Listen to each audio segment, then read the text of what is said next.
Instruction, golf news, equipment, travel, interviews, course profiles, and more. Your weekly fix of all things golf is about to begin.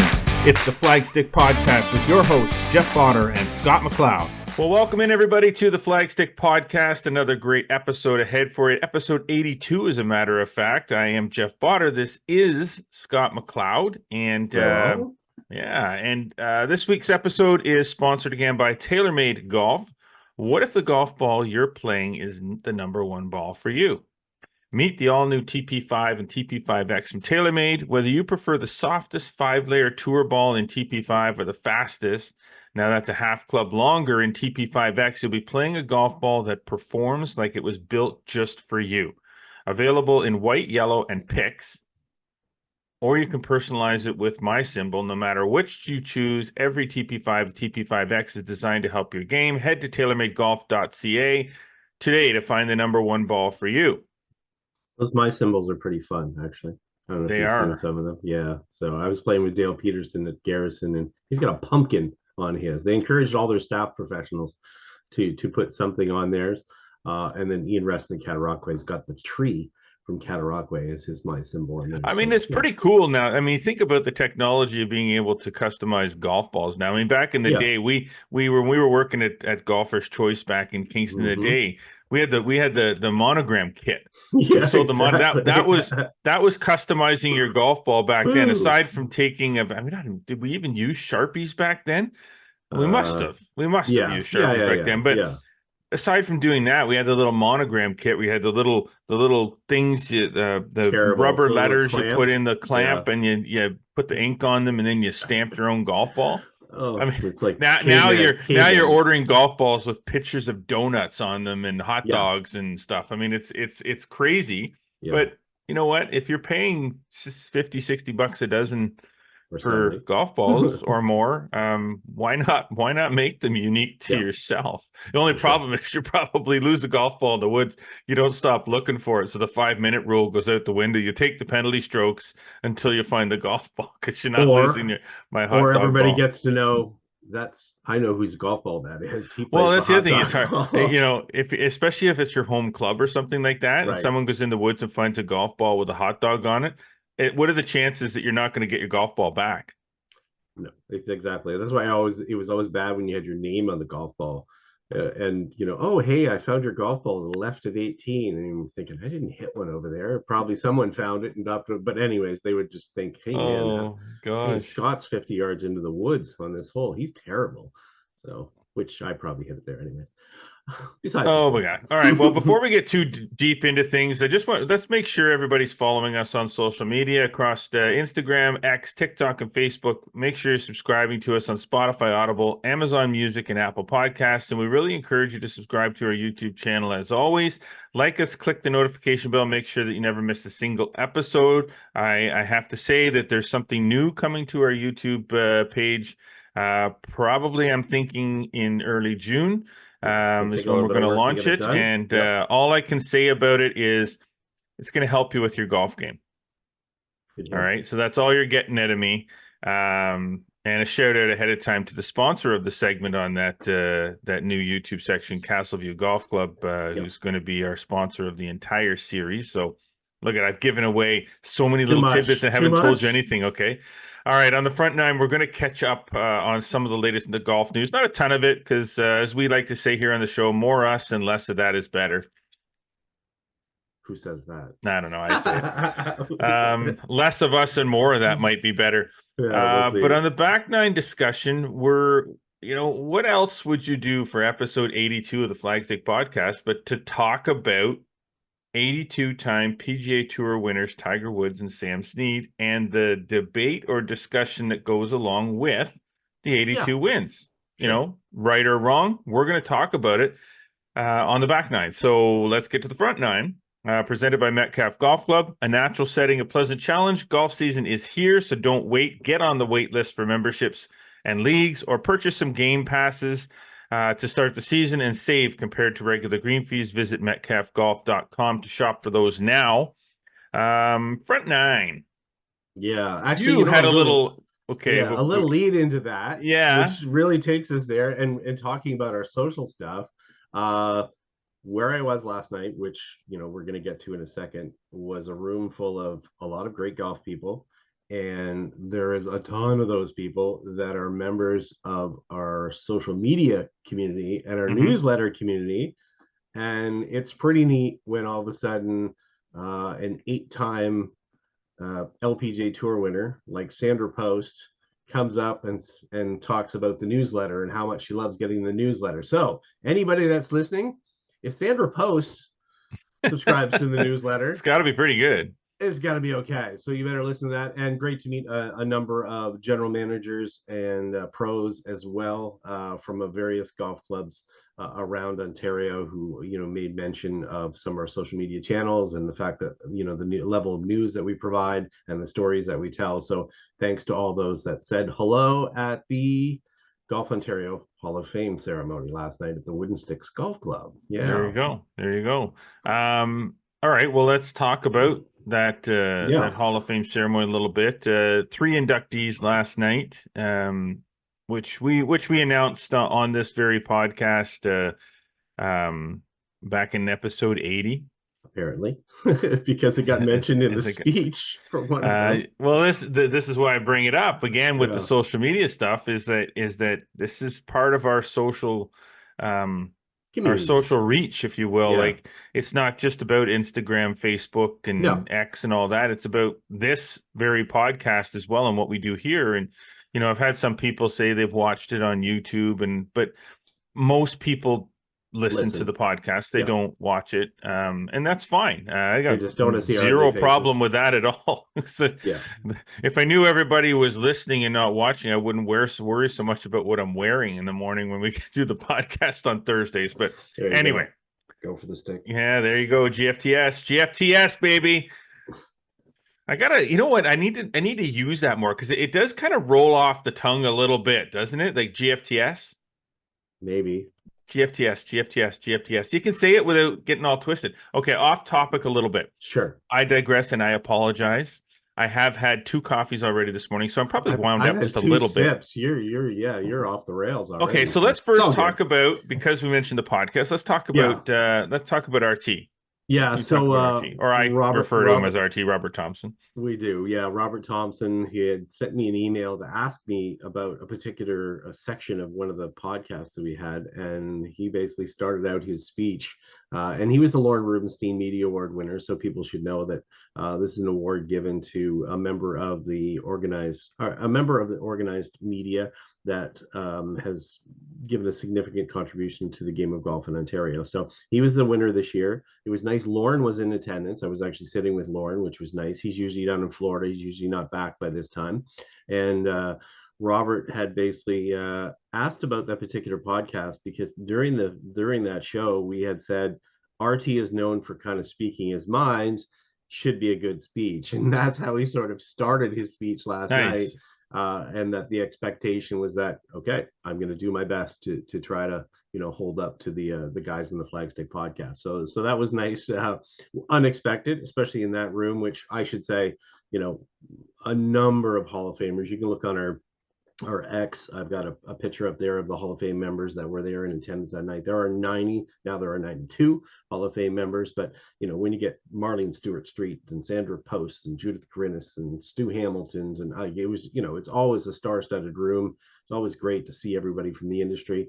But Robert, recognized for his contributions to golf journalism over the years, gave a great speech, talked about a lot of different things, but it was fantastic to see him inducted. And it was nice as well. We had a large contingent of GJAC members that were out to support him as well. So we had a pretty good media row that was there. And so it was nice to be in the room. And then the 2 Hall of Fame inductees, Ann Dodds-Hebron, who was a long time rules official and volunteer for golf in Ontario. Unfortunately, she passed away last year, but her husband, Rick, I mean, he did amazing, his speech. I don't know how he held it together. I mean, there's a lot of us, there was tears for a lot of us and a lot of players in the room, you know, that had met through the years, including Ashley, you know, who came after and said, hey, when Ann was on the scene, you always knew the ruling was right. But she was also somebody who was a contributor as well to the programs at Niagara College and Humber College, writing basically manuals and material for education for lots of the students there. Just 60 years of giving back to the game, which is incredible. And then Ashley, if people are not familiar, maybe they know him if they've seen the senior golf circuit. Maybe they know him because they followed him during his professional career. He was a fine amateur, played at Baker University, and then went on to a 14-year career where he played in 25 countries. Was the low Canadian at the Canadian Open in 1998, won the PGA Championship of Canada, won the Canadian Assistants Championship, super accomplished, and then got his amateur status back and has won the Ontario Seniors, the Match Play, Champion of Champions, and is a huge advocate for the game. Does some volunteering. Had a fantastic speech. He lives not far away from Uxbridge, where the Hall of Fame ceremony was. So his contingent that was there was large, yeah, okay. and loud, and it was great, and he was all smiles, and it's good. And it's even been good just to follow or see his messages even this morning, just following up on people obviously posting and congratulating him. And Rod Black was the MC and did a great job as well. He knows Ashley and he knows Robert, so that kind of helped for the ceremonies as well. So yeah, it was just a fun room. So very nice. Very nice. So there you go. Another Golf Ontario Hall of Fame ceremony in the books. 3 more inductees for the year, and it'd be look forward to who is selected to be inducted next year. Who knows? Who knows? Okay, moving on. The OVGA Spring Classic, the first big OVGA event of the year, took place at the Meadows. Hop, skip, and a jump from my front door. Little mixed weather bag they had for the event. Definitely. I know Big Jim messaged me and was talking about if he was going to survive the weekend or not. He did, because he texted me afterwards, so I know he's still with us. It's good to hear. But aside from the overall titles on the weekend, went to Avery Nordman and Atlas Ibbett. No names, no strange names to this podcast or Flagstick or this region. But there were a host of other things that event has a lot of qualifying within Optimist it. Qualifier, Ontario Junior Spring Classic, Bantams for the Quebec U19. And I know where you're going to go with this. It's all up on Flagstick. Yeah, I was going to say, I was looking at it, it's like, okay, you know what? We are not going through this shopping list of names and qualifiers. It's all up on flagstick.com, everybody. You can check it out there. It's one of the more current stories, so you don't have to look very far for it. No, not at all. Other kind of big news, another Canadian flexing the muscle on the PGA Tour at Pandith, Taylor Pandith, wins the CJ Cup. Byron Nelson, incredible. I mean, he needed some things to go his way. There's no question about that. He did. Sometimes someone else faltered a little. That's kind of the way golf goes, though. Is it's not a perfect game, so sometimes someone falters a little bit, you take advantage, and that's what he did. And this is this is exciting. This is really kind of exciting to see. Another Canadian. It is for a number of reasons as well. I mean, I had a post out there talking about an interview I did with his sister 20 years ago, when we had the Central Ontario edition of Flagstick, and she's the superintendent at Kawartha Golf Club. And I remember talking to her and it was a profile story on her. And I said, "Oh, do you have any siblings or whatever?" And she's like, "Oh, I've got a brother. He's 12, and he's mostly a baseball player, but he's super talented, super athletic, and if he really takes up golf, he'll probably do really well." Yeah, she was right. Nice prediction, sis. Yeah, nice prediction for sure. And this is good for Taylor because he he's battled through a number of injuries, which are well documented, and he's talked about them and how it affect his confidence levels and things. And that's generally been a lot of things in his career. I mean, he moved up from playing in Canada to the Corn Ferry the first time. He said it on our previous podcast on the interview where he basically talked about the fact that he went out there and just did things that weren't way of doing things. He over practiced, did stuff, and got injured. Ended up going back down to Canada, went back up to the Corn Ferry Tour again, back down to the Canadian Tour again. He, won a couple times in Canada, then worked his way up, had some real success on the Corn Ferry Tour just around that pandemic period, worked his way back onto the PGA Tour. Such a nice guy, young family, wife, young kid, Hayes. And I sent him a quick text Sunday night, just like I'm sure 600 people did, probably just to say, hey, congratulations, whatever. And I was kind of shocked. I think Tuesday night, he sent a quick message back, and we had a little conversation there. So kudos to Taylor for just being Taylor and not changing, and I appreciate that. And it's great that he gets in the event this week. They had a separate press conference with him yesterday. Unfortunately, I missed that because I was going up to Uxbridge. But that makes those 6 Canadians, they're all in the field now. This week at the Wells Fargo in the signature event, and all 6 of those now are PGA Tour winners. Interesting with the President's Cup coming up too, eh? Very much. I mean, it really pushes things up. I think he moved up to 52nd in the world rankings.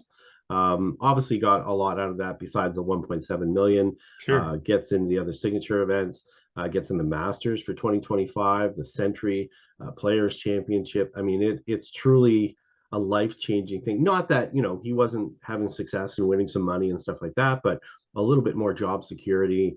Big time. Put you in that echelon that you have the opportunity to, Wells Fargo this week, for an example. I mean, yeah, but you can set your schedule, because now we always talked about as a PGA Tour player is when you get that win, right, especially, then that allows you to set your schedule. So you don't have to worry, am I getting into that? Am I not? Right. You're in anything you want to get into. So you can basically just put the schedule together. And then and I think that's why maybe a lot of PGA Tour players that are up at the top and have that sort of security of knowing what their year looks like, they have a different comfort level when it comes to playing the season, and maybe play a little more consistent and play a little better, because they can set their practice schedules, they can set their tournament, their travel, they can lay it all out there and figure out when they're going to take some time off and all that kind of stuff. Whereas if you're grinding at the bottom end of the PGA Tour, you're taking whatever opportunity comes. So you're really not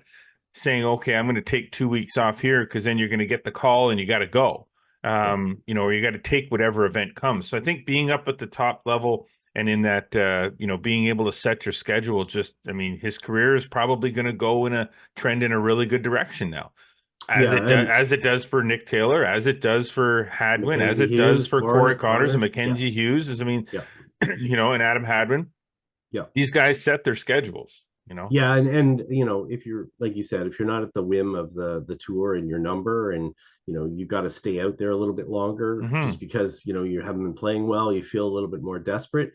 There's definitely a comfort level that comes with it, plus the confidence that you've done it, right? You don't doubt yourself as far as your capability of winning, because you've got the formula, you've done it before, whether you had a little bit of help or not. You still shot 23 under par. That confidence in knowing that because before this, he had a T2 as his top finish, but he hadn't quite broken through. He had been the 54 hole leader a couple of times, but now finally, you break through and you hold that trophy up, and every dream that you had as a little kid, now as a 32-year-old, you are a PGA Tour winner. That can't be taken away from you. Not ever. And you are in that champion category, and that makes a difference too for things just like tee times. So it's all good. Exactly. Okay, so on that note of Canadian, just passed through RBC Canadian Open confirmations. Very excited for those people that are planning on attending the RBC Canadian Open at Hamilton Country Club. Aside from being treated to being able to walk and watch these golfers play on that phenomenal track, Fleetwood and Lowry are both confirmed in attendance. So they obviously join McIlroy. Yep, exactly. And all those Canadians, and all those Canadians, as you say, all those Canadians, as well as Mike Weir, obviously is exempt. Cockrell, Aaron Cockrell, who's obviously playing well. Who's now, I think he's 17th ranked. 17th, 19th, anyways, on the DP World Tour. And then Canadians Will Bateman and Miles Creighton, who are playing quite well as well. Creighton is they're having some success on the Corn Ferry Tour right now. So yeah, they've got exemptions into the field, and it's going to be a strong field there. Fleetwood Lowry, that was sort of indicated. And if you follow us on social media, you would have seen me do a post during the RBC Heritage where Fleetwood and Lowry were at an RBC clinic, and they were doing a clinic for RBC. So that was a little bit of a hint that possibly they could be in the field. But Lowry just coming off a win with McIlroy at the Zurich Classic, and Fleetwood obviously lost in the 4-hole playoff with Nick Taylor last year. So good to see them back. And you're going to get to it right now. Somebody east from Eastern Ontario is exactly. Ashton McCulloch of Kingston, who is the 2023 Canadian Men's Am champion, obviously is exempt to play in the RBC Canadian Open, and he had a chance to get out to Hamilton Country Club on Monday to have a look. He did, which is kind of in between for him. He was a winner this year at the Johnny O Classic for the NCAA. He plays in Michigan State, and then basically they're in between conference and regionals. So they start regionals on May 13th, I believe. So he just skipped up to there and then back to school in Michigan, and he's excited to tee it up there. Waiting to hear who his caddy is, whether it's going to be his brother or his buddy Daniel Abraha, who caddied for him during that Canadian Men's Amateur. So we'll wait and see. I'll pin Ashton down on that one and see who's going to be the looper for Ancaster. So Daniel Abraha, obviously a name well known to the Flagstick Open ranks. Correct. Yes. In the field. We'll talk about that in a second. Last thing, Cataraqui Golf and Country Club is looking for volunteers for the Eastern Provinces and Ontario Women's Match Play.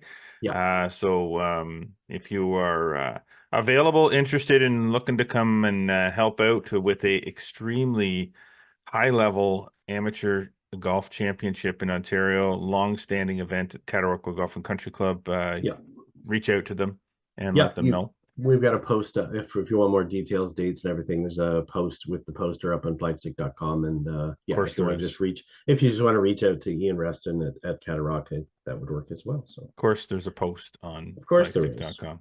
What else would you expect? Okay, before we dive off to a break and then get into our back nine topic, which we're quite excited about getting into, I just want to mention Flagstick Open week is next week. The Flagstick Open will take place at the Equinell Golf Club on May 18th and 19th. The field is set. There is still people on the wait list. If you're wanting to play still, it's not likely that you would get in, but get on the wait list. There's no cost to get on the wait list. So if you think you might want to play, something opened up, jump on the wait list. I see that as soon as there's someone added to the wait list. And believe me, at this point with the wait list, when I start adding players, like even this week, I had 6 or 7 people withdraw. I added 6 or 7 people off the wait list, and I do it in the order that they were added to the wait list. So there's no flight favoritism, anything like that. It's like next up, next up, next up. Well, I got to say that 7 or 8 people withdrew. I added 8 people in. Of the 8 people I added in, 4 of those people are not able to attend. So they were removed from the list, issued refunds, and I added 4 more. So the closer you get to the event, the harder it is for people to change their plans to be able to participate, even though they wanted to participate in the first place. So you get on the wait list, and I've got a wait list of 15 people left, I think, on the wait list. You never know. You never know. 15 people, you get on there 16, 15 people ahead of you could say, nah, I don't want to play. Right. That's kind of the way it works at this point. So if you think you might want to play and you're available next weekend, get on the wait list, and then you're just there.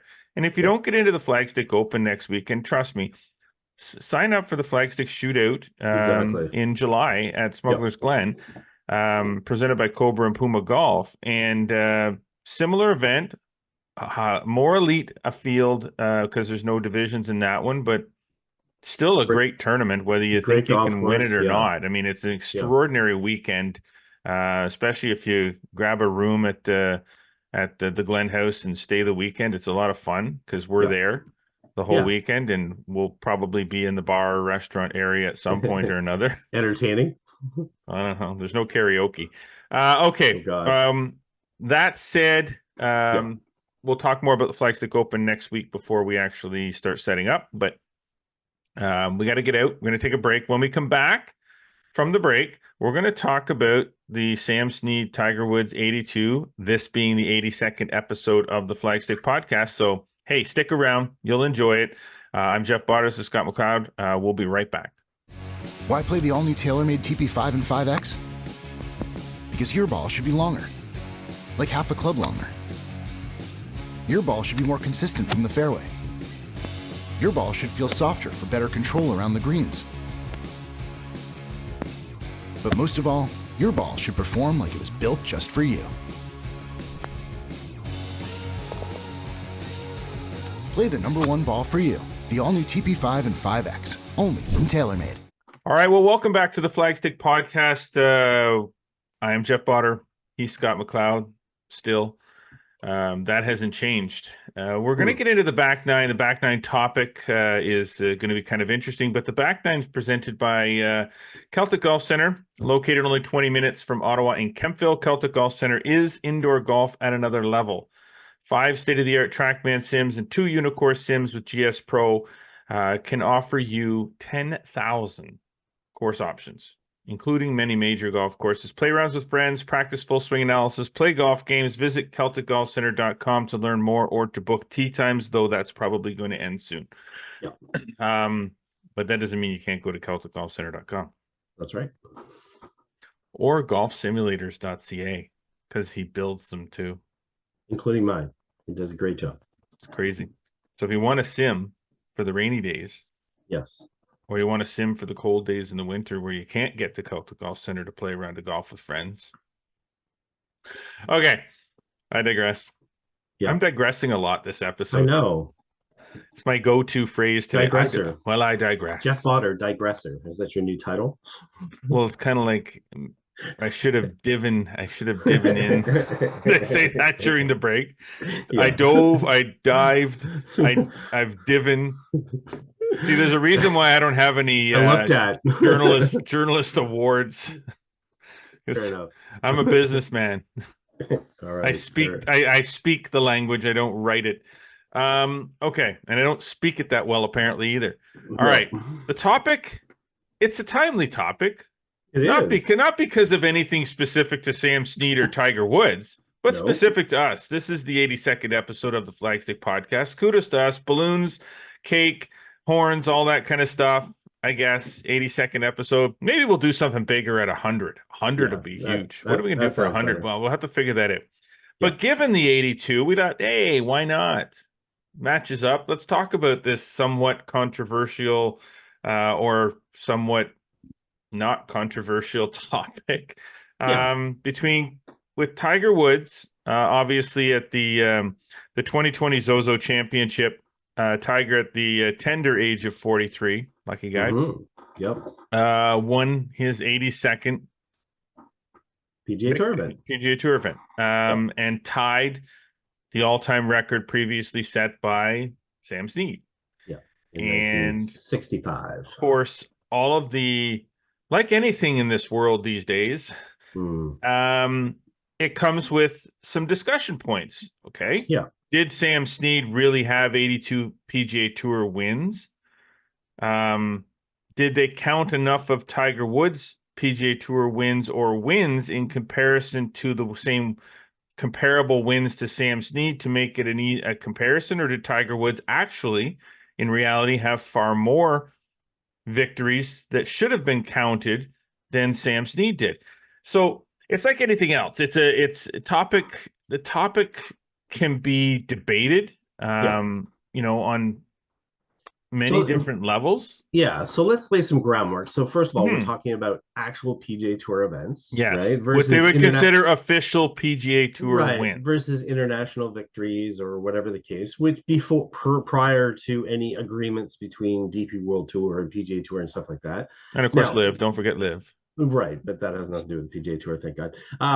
But here's the hard part. Obviously, Sam Snead lived in a different era, and you can only play under the rules that exist at the time that you're playing, right? You can't change that in the background. So, his job is to go out and win tournaments and win money. People also have to understand that prior to 1968, and I'll get to why that year is significant in a minute, when we look back at how the tour was, and especially when you go back in the era of Sam Snead, when he started winning events and so forth, the tour didn't look like it did now. It was just a haphazard, lots of different events happening all over the place. There was no thing actually called the PGA Tour at that time.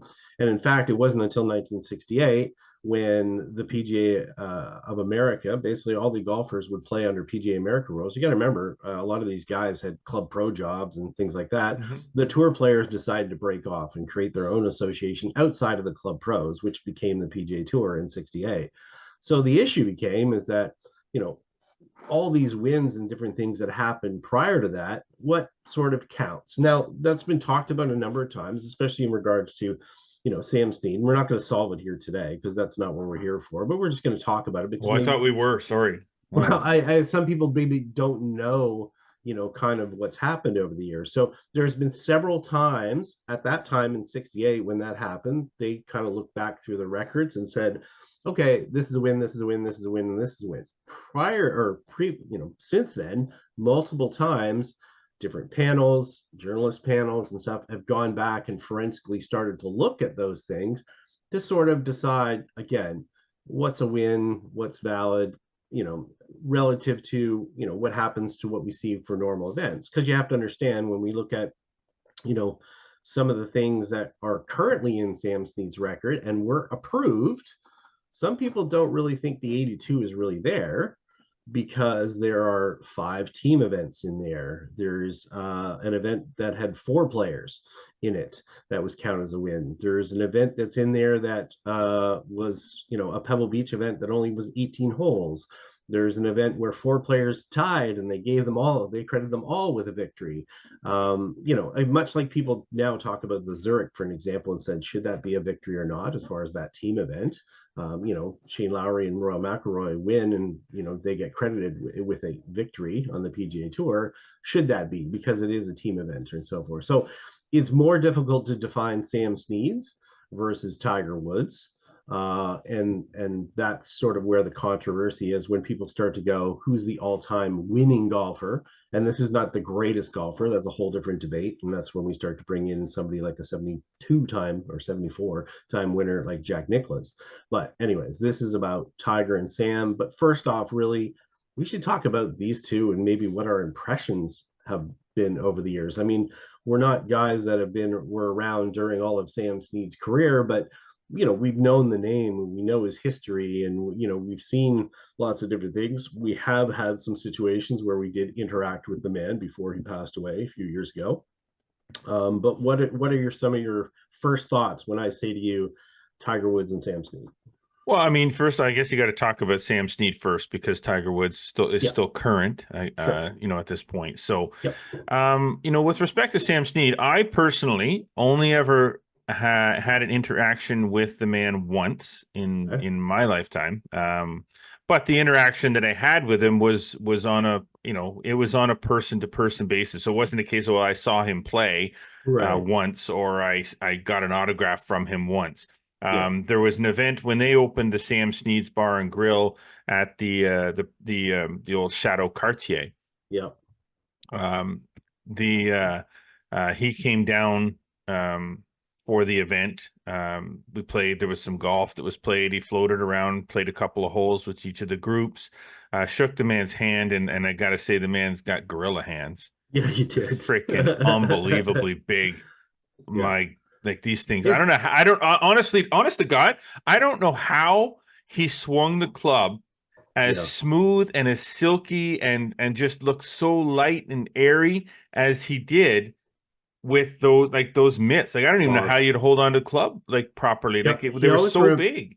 He always reminded me of Gordie Howe. He was built the same way, the big hands. Kind of. I'll call it like that floppy type dog, but muscular. You know what I mean? Like I don't know that. I didn't know the man, during his career. I don't know what the type of person he was to people. I from what I've seen, what I've heard, on video and interviews and stuff that have been done, he was just like a little teddy bear, just a gentle giant kind of thing. That's the impression I got. He was so happy, talkative, chill with everybody. Like it was just a real down to earth kind of guy. And so my experience with him was that was my experience with him. I've seen lots of video of him hitting golf balls. I've seen lots of Shell's Wonderful World of Golf, and as far as the golf side of it goes, I mean, I think that's great. But my interaction with him was a little more one-on-one and personal.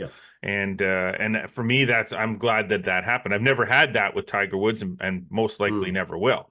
I had a same kind of thing with Snead. Was at Sam Snead was at a PGA show, and I had a couple things. One, it was just a quick autograph session. And the other one, I just happened to be behind me, and I think I've told you this story before, where he was behind me and I opened the door for him, and I can get that door or whatever, and he was kind of like, I got that little guy or whatever like this, and gave the old kick, like he was trying to kick the door frame and whatever like this, and kind of that was kind of what he was like.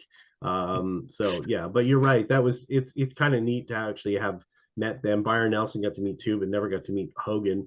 Had an opportunity a few times to once to shake Tiger's hand, but obviously, do some interview stuff and within group situations and stuff like that with him over the years. You can check our YouTube page actually for an interview that he's talking about his golf equipment that's on there. But yeah, Sam, just, kind of good old boy from West Virginia.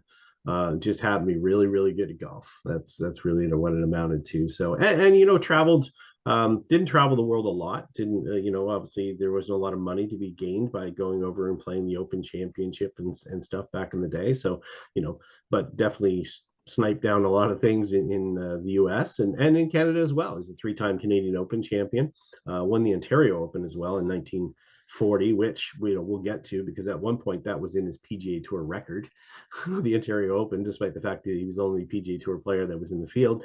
And then he's also known more in Eastern Ontario as well.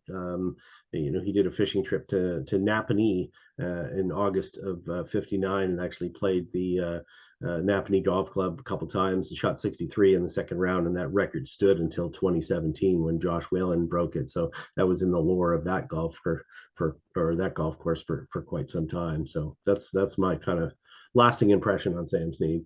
Yeah. Now, with respect to Tiger, I have not shook his hand. I've not personally had a conversation with Tiger Woods. I have been in the in fact, I don't even think I've been in a media room at a Canadian Open where actually, no, that's not true. I was in the media room back in, oh my gosh, this is way back. The Canadian Open was held at Royal Montreal. 97? 99? 97? Was it? Yeah. Double check it. 97. 97. So that was the second year that I've been doing Flagstick. I was on my own back then. And I had media credentials. It was the first time I had media credentials for a PGA Tour event. 97. I went down. I spent Tiger missed the cut. He missed the cut. So I was watching Vijay Singh and Davis Love back then in the last two rounds, but I was in the media center and he did his interview after he missed the cut. I remember him walking along. I was up there. I saw him in the Pro-Am on the Wednesday, Tuesday or Wednesday. And I saw the way he was. I was completely unimpressed with the guy. He walked ahead of his playing partners. He didn't interact with them very much. He was very standoffish. Tiger. Now the Tiger Woods that exists now compared to the Tiger Woods that exists in 97, they're completely different people. Tiger is a very different man now than he was back then. Maturity does a lot of things for a lot of people. I've seen that in so many different instances, not just with golfers. I've seen it with hockey 100%. Players. I've seen it with young hockey players that I've coached over the years, how they were arrogant, uncoachable, and now they've gone on to talk to them now, very different young 16, 17-year-old kids that are, much more mature. So age maturity does a lot for a lot of people. But that was the only interaction that I ever had with Tiger, was the media center that time, watching him in the Pro-Am. As far as memorable moments of Tiger Woods, of his 82 victories, I'm going to say there are far too many highlight moments in Tiger Woods' career to really pick one out for me that stands out as, holy crap, I don't believe he just did that. Because even the one that does stand out to me a lot, the 6-iron that he hit out of the bunker at Glen Abbey on the 18th. And where he hit that, it sticks out in my mind because of how extraordinary the shot was, but he wasn't trying to hit it there. He pushed that. So if he hits that where he intended on hitting it, it's not quite as an as a highlight reel shot as it ended up being because of an accident, but that's part of golf. I mean, you open the club face half a degree and the ball goes 10 feet further to the right. I mean, that's just at those speeds, and at that, that's what happens. But that one sticks out in my mind. But then there's the shot that he hit, I think at the, I forget the event that it was, where it was dark. At Bridgestone, the WBC. It was dark out. I mean, it looked on TV like it was normal, but it was not. The rock that was moved so he could hit his shot at Arizona.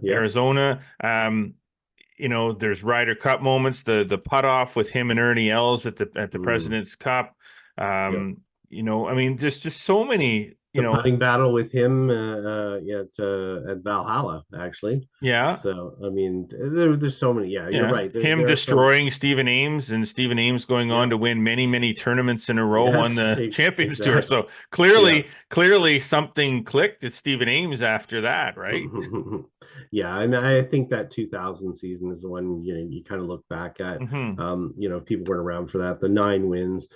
He just dominated just everything. And then, by the time it came around then to 2001 at the Masters, he had all 4 major trophies in his possession, which is the only time that has ever happened. So, and you're right. It's hard to pick a particular moment. I mean, there's good moments and bad moments. I remember early Tiger, being at the Walt Disney tournament, and they were getting ready for a possible playoff, and kids were hanging over the fence looking for autographs, and he was just putting, didn't want anything to do with him, didn't want to sign or whatever. And there's sometimes you see that, but you also understand, he's obviously trying to win a tournament and stuff, and chances are he signed all those autographs later on, so you can't knock him particularly for that. But there's certainly been so many moments. But I think really it lends itself back to, I think it's easier to look at Tiger's record and sort of verify it because it's happened in modern times, be it, people start to look at Hero World Challenges and things like that, and do those count as wins, which, not really. Again, they're affiliated events, but they're not official events as far as the tour is concerned. But it gets harder when we start to talk about Snead and some of those things that happened over the years.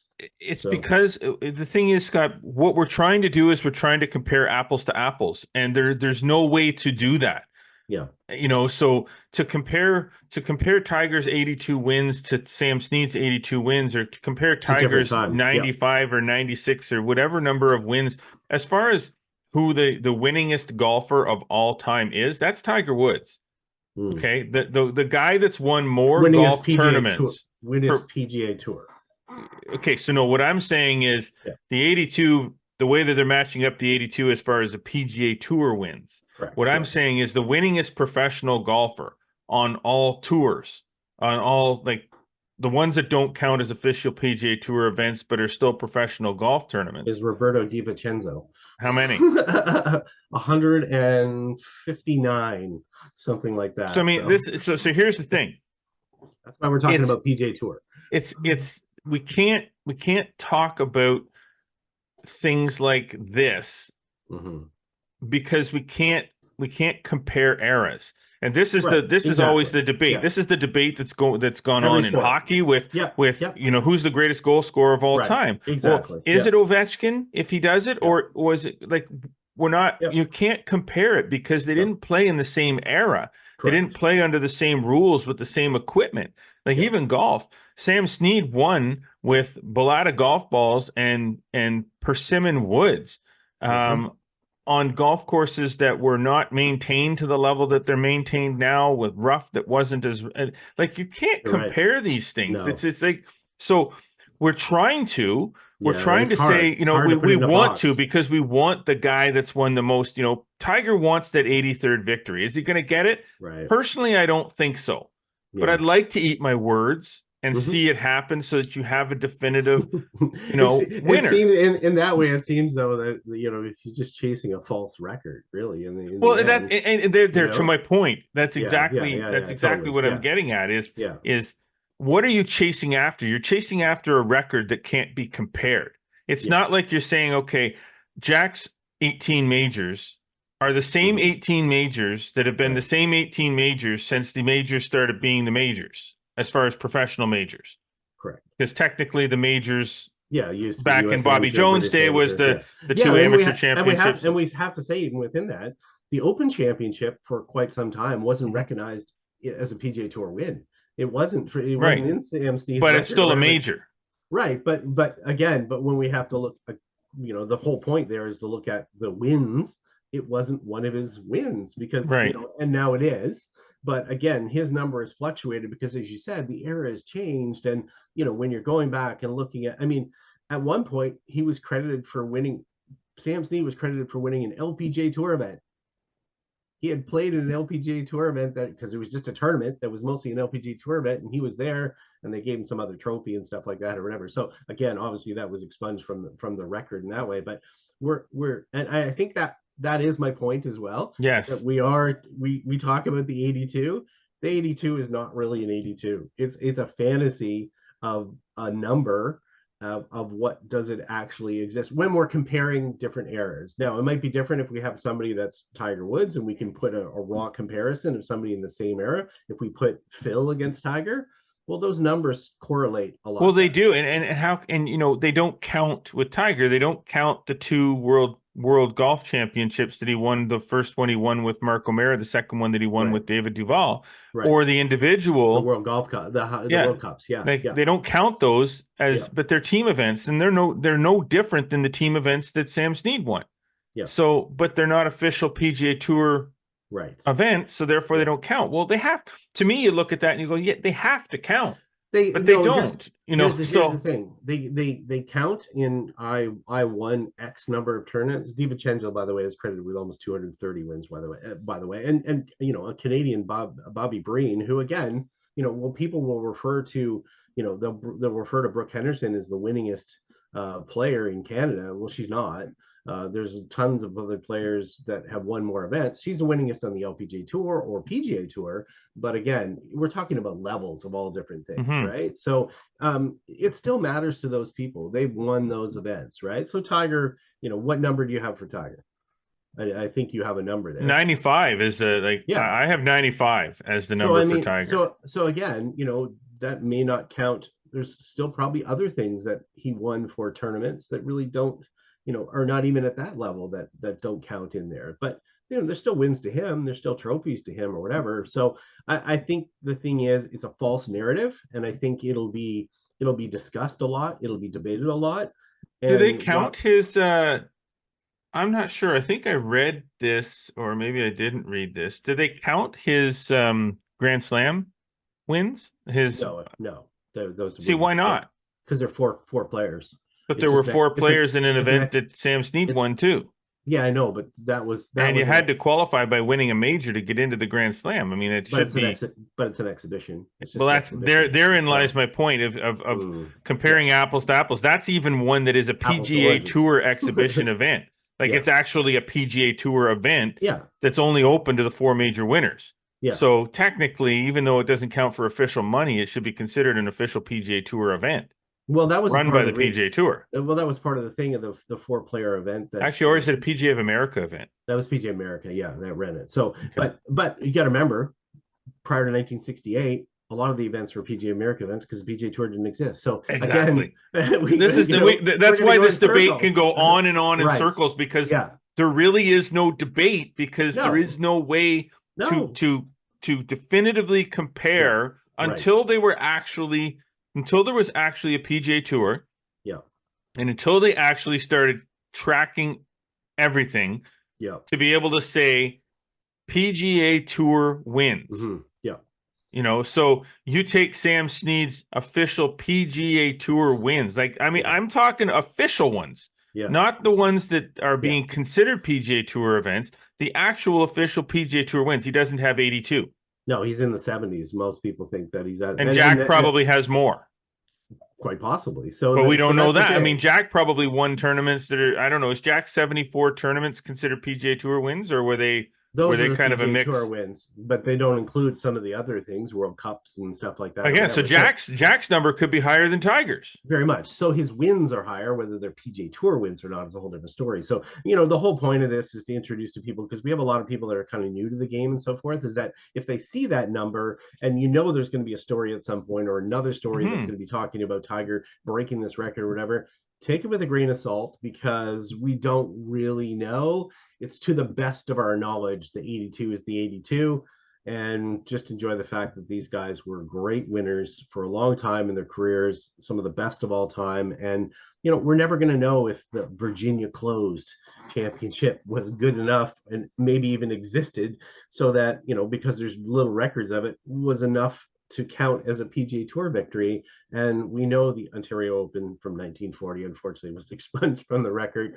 He won it on his honeymoon. But the thing is, it's like, you know what? Yeah, it's too murky, and we're not going to put a number on it, and we're not going to be the ones to sit there and say, you know, his is better than his, because tell you what, it's so debatable.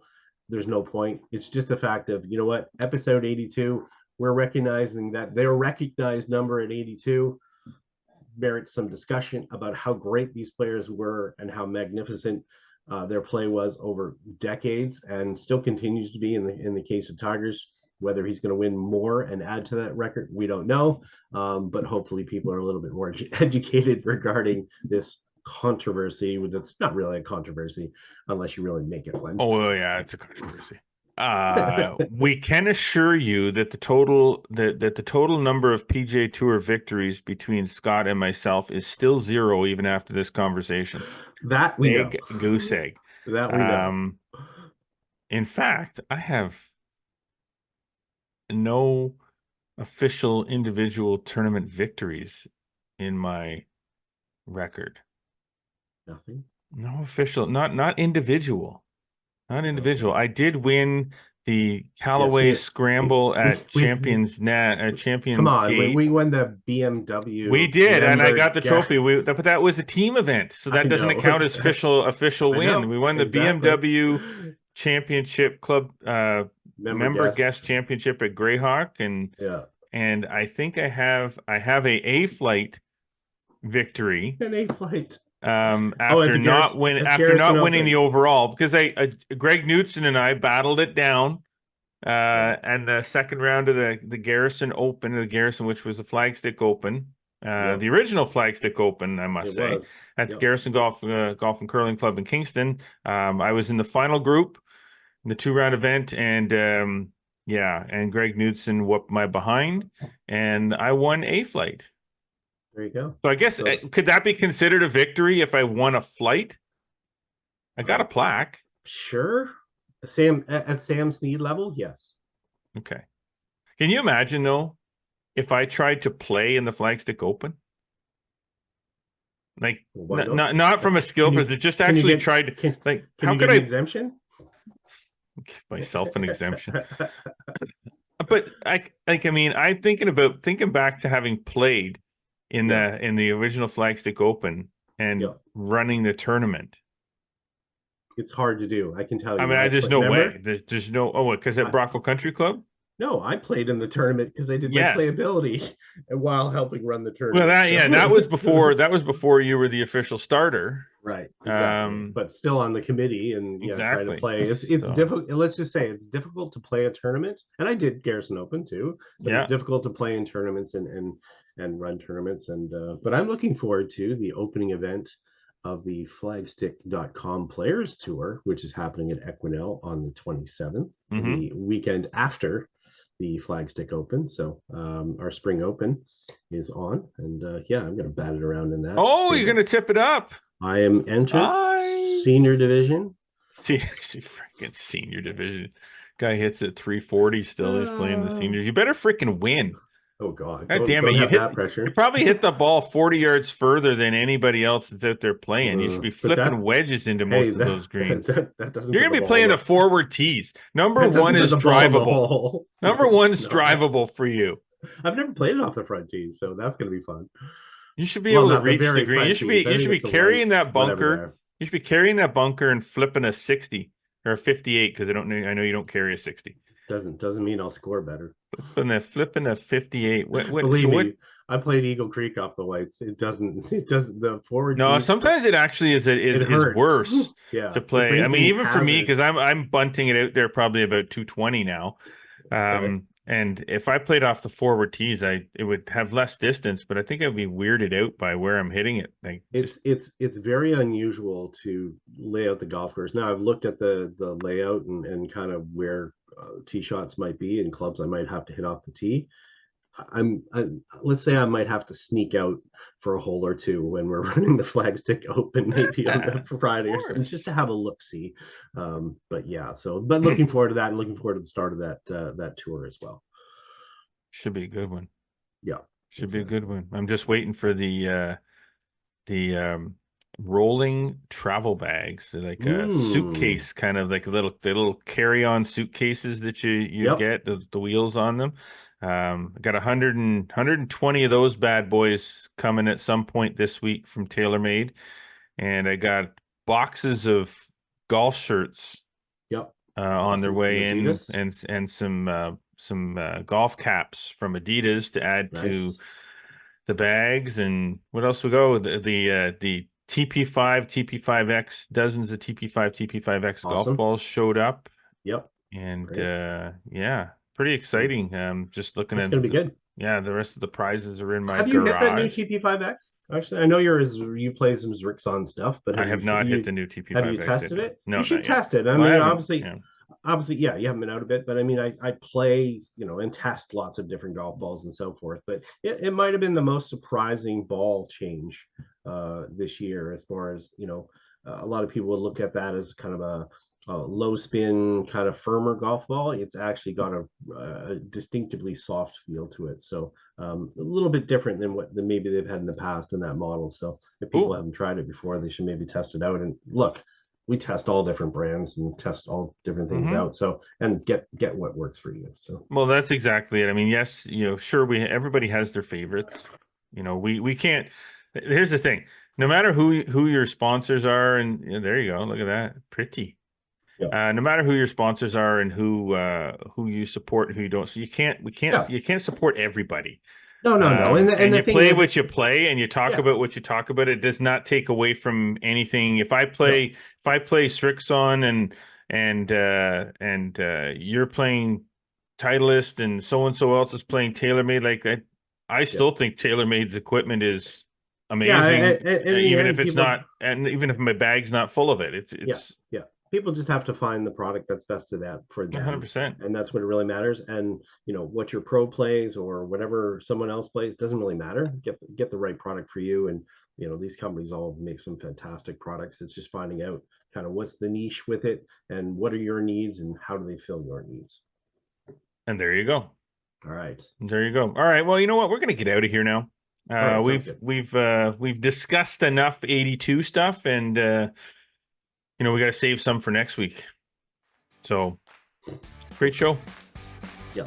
Good times. All right. We're going to get out. Thanks for listening. Appreciate it. Thanks to our sponsors, Metcalf Golf Club, Celtic Golf Center, our presenting sponsor, TaylorMade Golf.